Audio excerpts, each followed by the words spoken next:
All right, so we called a session of the facilities committee to order at 5 o'clock, and we went into closed session for the one agenda item under closed session. We've now returned to open session. I'm seeing no public comments. And so our first item is about the Bethel Circle remodeling. Rebecca, if you wouldn't mind pulling up those plans. So as facility committee members, you recall that the topic of Bethel Circle remodeling came up maybe 4 to 6 months ago. And the concern expressed by the committee was whether or not the design for the 2 new offices would coincide with any long-term plans for the building. So we engaged E-Way, our architects for the referendum, and Robin Savola, who worked with John on beginning the discussions on the longer term plan for Bethel Circle. But then we shifted back to just focusing in on the 2 offices in the back. Robin has created a plan that will coincide with any long-term plans for Bethel Circle, meaning any investment in those 2 spaces would be permanent, would not be altered by any future changes to Bethel Circle. As we've talked before, our HR director doesn't really have a space at this point and is moving between conference rooms. And another possibility would be Andy Blackburn, who was out in an open space in the back of the room or back of this building. So we did draw that up for you to be able to show that that would be a permanent addition to the building. The hallway that would go in would be a permanent change to the records room, 2 offices being built. And then no matter where the plans go in the future, no matter if Bethel Circle is included in the November referendum or isn't, those offices would remain. Who's in them might change over time, of course, but the offices themselves would remain. The other topic that came up from the facility committee when this was discussed that was a concern was the cost that you were provided with regarding the remodeling. So you did see in the agenda notes, I was asking for feedback from the committee that if you are willing, we would send this proposal for just those offices out for quotes. But the question I was looking for feedback on the committee was, do you want to open this up to other local contractors as well? Obviously, Vogel Brothers is the firm that the board selected through an RFP process for a referendum, but you certainly retain the right, if you want to do a smaller job like this with local contractors. You don't have to work with Vogel, who typically works on much larger projects. We easily could work with local contractors to do something like this if you would like us to. So you'll just see that in the notes, we're basically looking for feedback on that topic. We would not be asking for any approval on this plan other than getting your feedback on, would you be willing for us to go out and get some quotes that you could look at? And if so, do you want us to also include some local contractors to take a look at this for us? And then ultimately we would bring that information back to this committee. Do you have anything you wanted to add, Randy or John? No, I just think it's a priority for us to find some space for our people. I mean, Brian is working literally out of a different conference room with Darwin in office every day. And Andy has quite a bit of work that she's doing. And we have her in a cubicle area that's really not designed for any level of privacy. So I think for those 2 people to have an actual home base makes complete sense. And I think the feedback that the committee gave us, we took and found a way that we can make sure that this is part of any future plan. But I see it as something we need to accomplish for the people who work here. Questions and comments? I think it utilizes space really well. I'm totally for sending it out to local bid. If that makes sense. Yeah. Something small. Yeah, I agree. More local. And they'll probably do it more cost effectively. Over. I would go over there. Then is there, do you need a motion to send it out? I don't, I was just looking for feedback. We're not asking for any approval on this. I can go out following that direction and bring back information at a future meeting. I think that's a good idea. I think that's where we're at. So on to number 8, November 2022 referendum. First one's the community survey.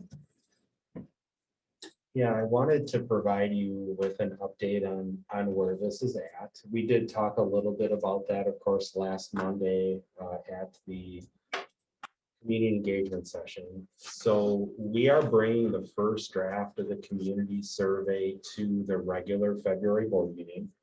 So you will see it in your packet. We have a meeting tomorrow where we're going to be finalizing what that first draft of the feedback looks like. We're setting it up so the board members can look at it in February. And then we'd be requesting approval in March so that after spring break, the survey team can basically launch the survey and get the feedback ready for the school board to review it in May. That timeline works perfectly with what we have established for a potential November referendum. Feedback from the board is really critical on this because ultimately we want to make sure your major questions are being asked to the community, because in the end, when this comes back in May, this process is really set up for the school board to then select options and a plan between the months of May and early August, when we would be moving forward with a potential referendum resolution. So our chance at getting that feedback on a widespread basis is really through this survey. Just wanted to share with you that that's where this is headed. If the full board next week wants a committee to take a deeper dive into this, we think facility committee makes the most sense. So we may be asking this committee to meet between those two meetings to provide that type of feedback on the committee, or I'm sorry, on the community survey. So we just wanted you to know that where that is at in the process and the type of feedback that we're looking for. And we really have plenty of time for school board feedback between February and March. So you'll see a draft of that at next Monday report. Anybody have any questions or comments?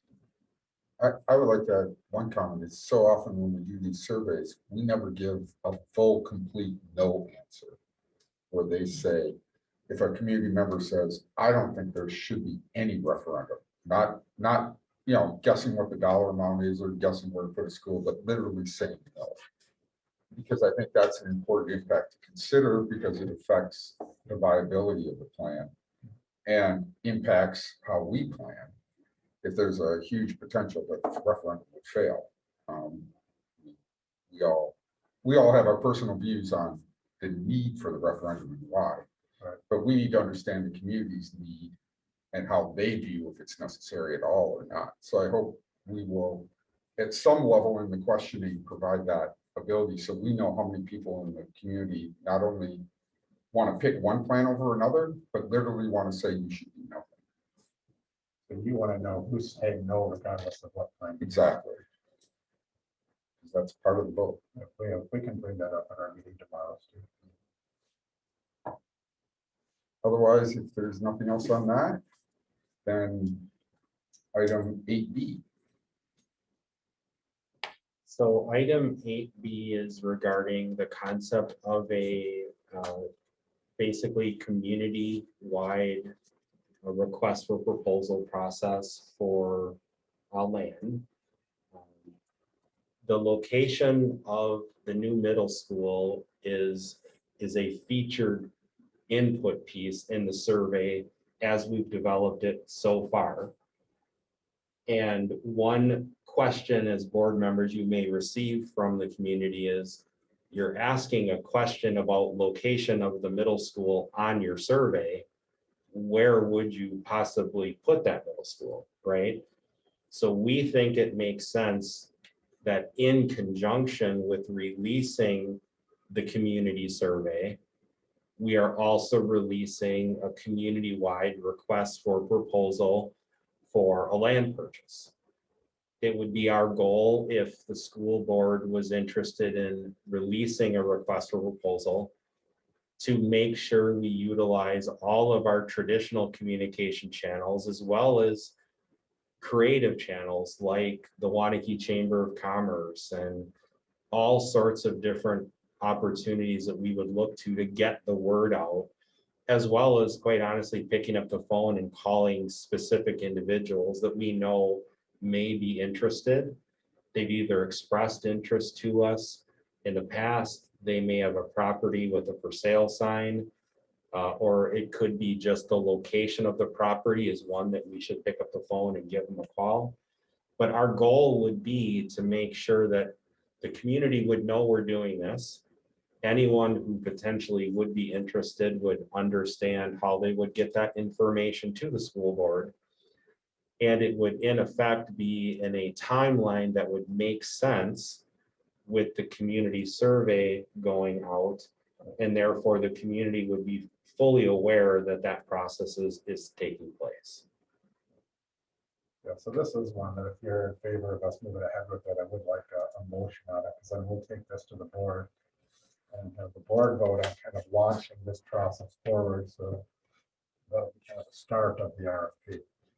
Motion to approve, prevent for administration to put on RFP. Second that. Any questions or discussion? I would like to bring up that for years, we've been talking about the middle school going next to the intermediate school. And while it says here, it's not seen as a good fit anymore, I think we need to really articulate why it's not a good fit anymore. I mean, I know you brought up the thing about acreage, but there really hasn't been a comparison of the acreage of the sites we already have and why 7 years ago, a middle school would have fit there and now it doesn't. And the land never changed. Right? So we have to articulate why that is. And I think that's, even as we finish the request for proposal to see what costs would be, especially on the acreage, we've got to say what acreage are we looking for? Because right now, I don't know what that number is. And I've been sitting here for a few years because we thought we had a number. Yeah, and I think we generally have a concept of what can a school physically fit there? Yes.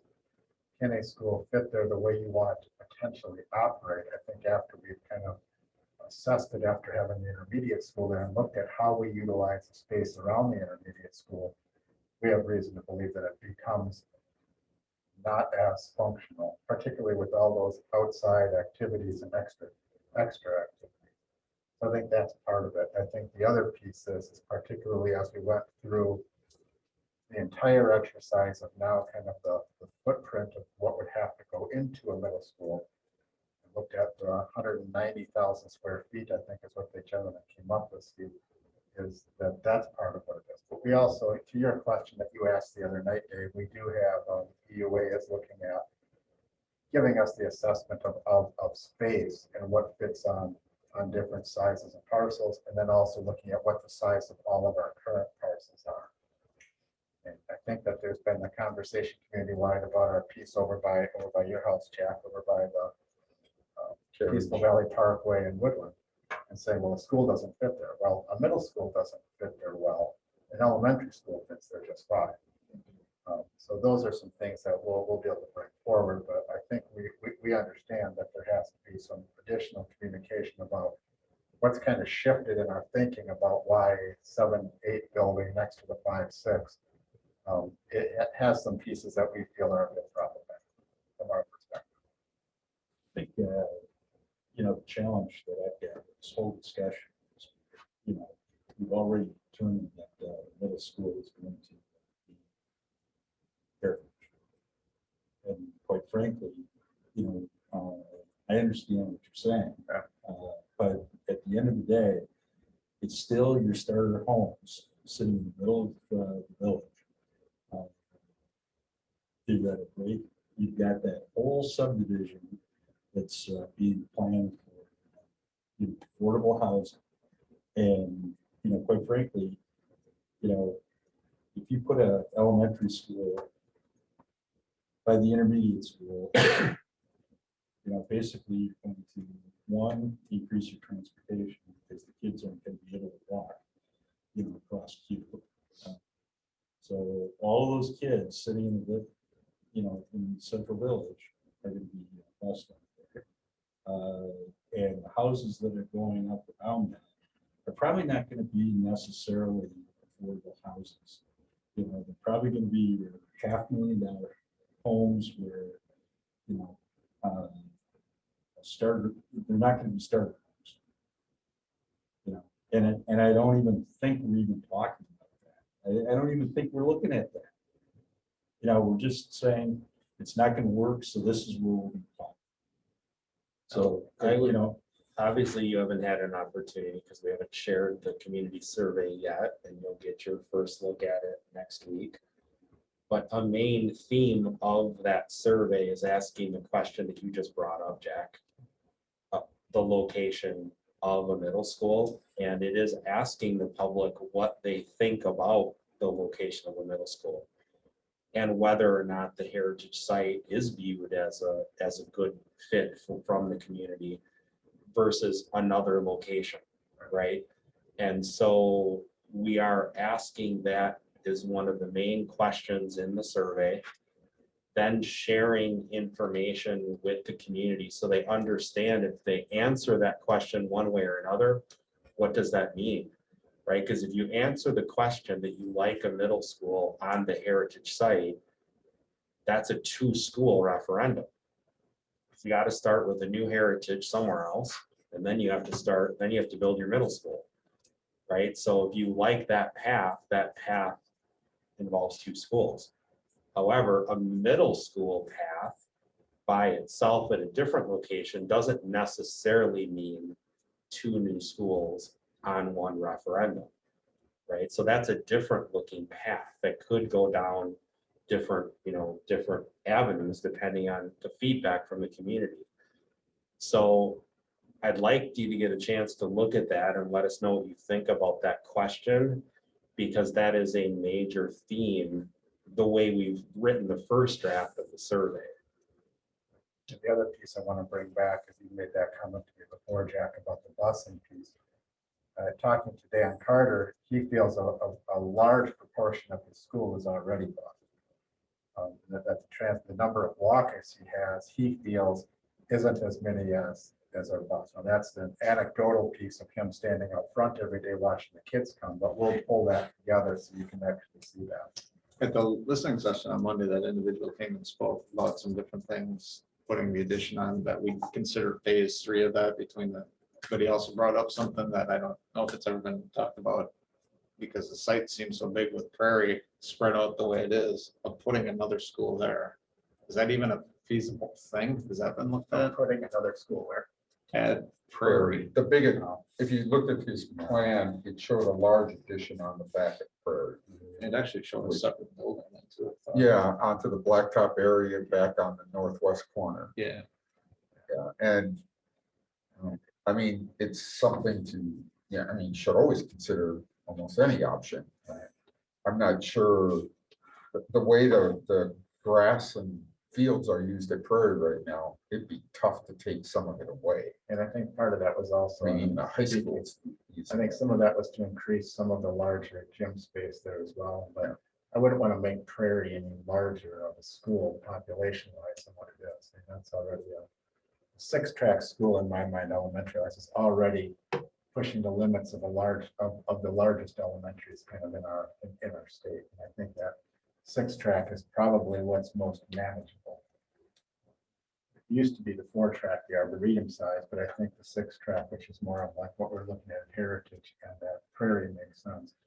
But I mean, we'd have to take a look at what he's asking at Prairie, but without diving into that whole specifically, I wouldn't want to expand that. You can't put another school there. That's not large enough.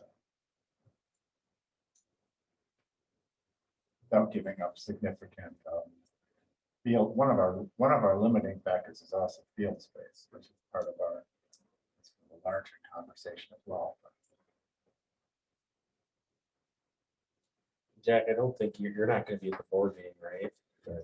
So if you are willing, Randy and I can set up a meeting with you after you get back and just, Yeah, it's gonna have to be after I get back. yeah, and we'll hit. My schedule. Sure, yeah, we'd love to do that so that you can get a chance to weigh in. Well, your crossing piece from heritage, just remind us, we can talk Yep. about that. So You know, the other thing. we have a motion. Oh, I'm sorry. I think the other thing that we've got to start looking at is, and it may not be, or it could be tied to this, is just school boundaries, you know. So that we can start cutting down, some of this cross transportation that was brought up as well. So, that might be part of this referendum. But I think that's one of the things we can start with. So you did notice, obviously, Jack, by making that comment, what Mark was saying about the construction near Arboretum is going to cause Arboretum to exceed its capacity before the other two elementaries do. And to your point, those are walkable homes to Arboretum that could potentially have to be bused to either Heritage or Prairie. So at some point, the topic of elementary attendance boundaries does come into play here, because it doesn't make a lot of sense for us as a community to have kids who could walk to a school be bused to a different school while the opposite's occurring at that school.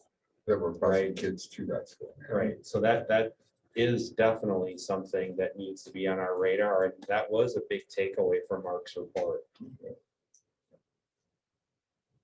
Well, currently, we're on a motion about a land proposal for land purchase. One other concern I would bring up is the fact that we're going to a referendum about a middle school, and then throwing in the whole concept that we have to go buy land for it. I gotta admit, it seems like it's getting a little tight on each other. But again, if we did do the two school thing, the middle school doesn't get built until year 3.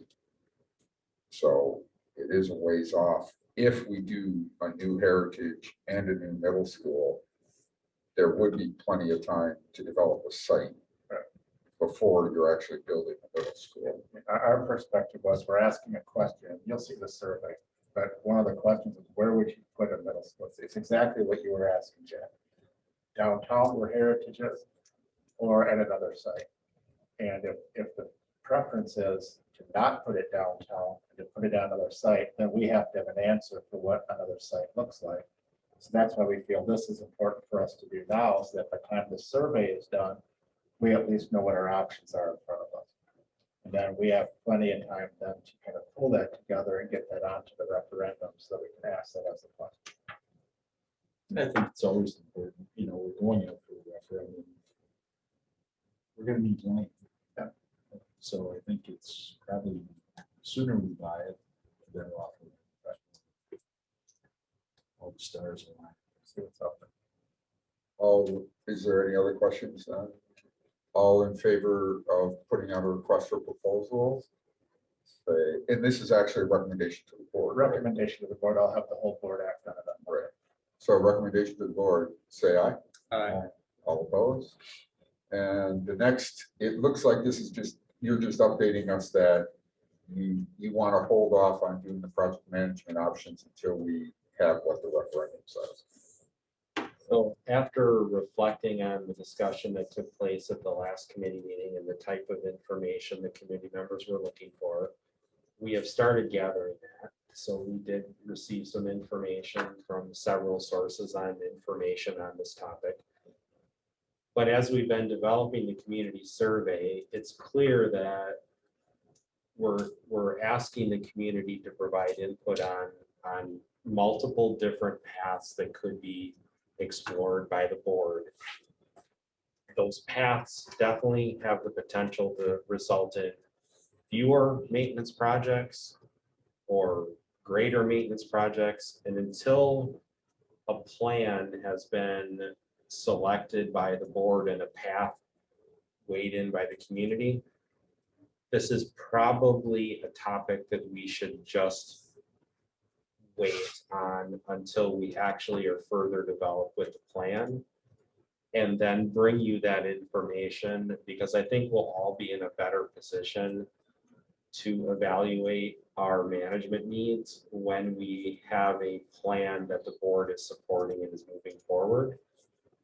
Because if we build 2 schools, if that's a referendum, that is a different management approach than 1 school, and more maintenance projects would be a different approach.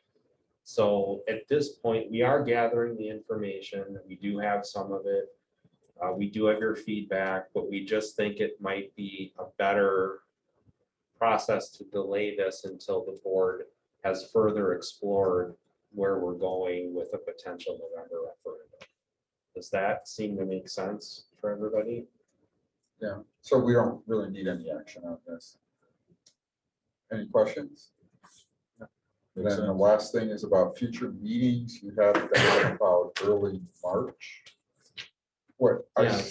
the only thing we have really scheduled coming up is the policy committee on February 28th. Would it make sense to do that before or after that, or is that too soon? I'll ask John. John, you've been meeting with folks on the capital projects. Do you feel that that night would work? I think we're the 28th. So the 28th, we have 2 meetings already. Oh, you do? Yes, there is a There's a curriculum. curriculum and then policies following it. So you can't have one before, you have to have it after.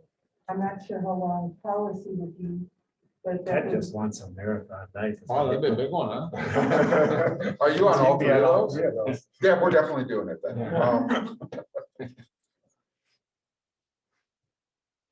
I mean, Ted's the only one that gets the per diem for lunch. I don't, hey, it knocks out all of them one night. yeah, you don't burn up as many. I mean, Does that maybe work for for you? staff, it's better to do it all in one night. You're not burning as many evenings. I don't I know. will remind Randy, I am on vacation that week, technically. That's right. You're good. Well, somebody else Rebecca's run. perfectly fine with this appointment. That's right, that's right. Gets her out of the field. Does that work for you? I'll have enough data if that's what the committee wants to go with. I mean, how does that, I mean, you guys, is it too much of a burn to do it all in one night, or is it better? Probably more on what his piece is. No, that's fine. I don't mind that kind of going right through. So we'd have to do it at, I have policy down as 5 to 6:30 for some reason. There's probably a fair amount of things on there. Yeah, you and I've got to kind of meet at some point between there to kind of filter that out, but yeah. So we could set it for 6:30. Yeah, I would just say 6:30 makes sense. Yeah. All right then. And if there's nothing else, was there a motion to adjourn? Motion to adjourn. Second. All those in favor say aye. Aye. And have fun attending the budget. What, is that February 20th? That's 28th. 28. 28th.